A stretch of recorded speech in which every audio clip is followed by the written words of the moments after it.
morning to each and everyone, and also to our beloved teacher, classmates. Before I start, let me introduce you my name that I am Carl Jansen Davianan, 18 years of age, came from Marangan Dumingag, Zamboanga del Sur.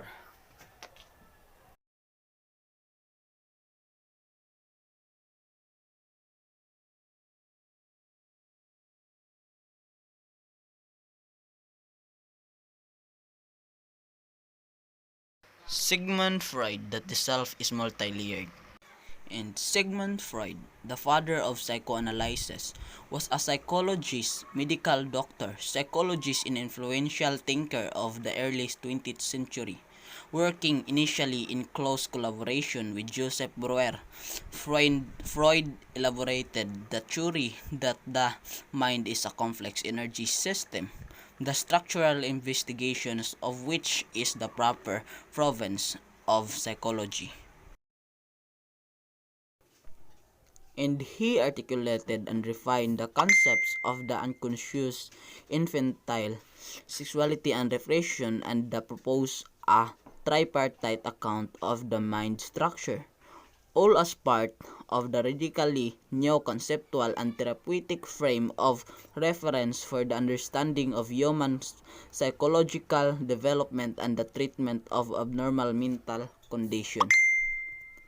Notwithstanding the multiple manifestations of psychoanalysis as it exists today, it can in almost all fundamental respects be traced directly back to Freud's original work. Freud's innovative treatment of human actions, dreams, and ended of cultural artifacts as invariably possessing implied symbolic significance has proven to be extraordinarily fruitful and has had massive implications of a wide variety of fields including psychology, anthropology, semiotics, and artistic creativity and appreciations. However, Freud's most important and frequently reiterated claim that with psychoanalysis he had invented a successful science of the mind remains the subject of much critical debate and controversy. Freud was born in Freiburg, Moravia in 1856, but when he was 4 years old, his family moved to Vienna where he was to live and work until the last years of his life. In 1938, the Nazis annexed Austria and Freud, who was Jewish, was allowed to leave for England. For these reasons, it was above all with the city of Vienna that Freud's name was destined to be deeply associated for posterity, founding as he did what was to become known as the first Vienna School of Psychoanalysis, from which flowed psychoanalysis as a movement and all subsequent developments in these fields. The scope of Freud's interest and of his professional training was very broad. He always considered himself first and foremost a scientist, endeavoring to extend the compass of human knowledge and to his end rather than to the practice of medicine. He enrolled at the medical school at the University of Vienna in 1873. He concentrated initially on biology, doing research in psychology for 6 years under the great German scientist Ernst Bloch, who was director of the psychology laboratory at the university and thereafter specializing in neurology. He received his medical degree in 1881 and having become engaged to be married in 1882, he rather reluctantly took up more secure and financially rewarding work as a doctor at Vienna General Hospital shortly after his marriage in 1886, which was extremely happy and gave Freud 6 children, the youngest of whom, Anna, was to herself become a distinguished psychoanalyst.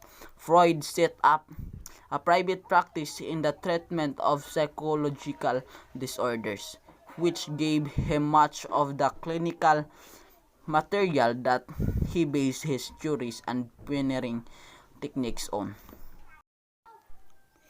In 1885 to 86, Freud spent the greater part of a year in Paris, where he was deeply impressed by the work of the French neurologist Jean Charcot, who was at that time using hypnotism to treat hysteria and other abnormal mental conditions. When he returned to Vienna, Freud experimented with hypnosis but found that its beneficial effects did not last.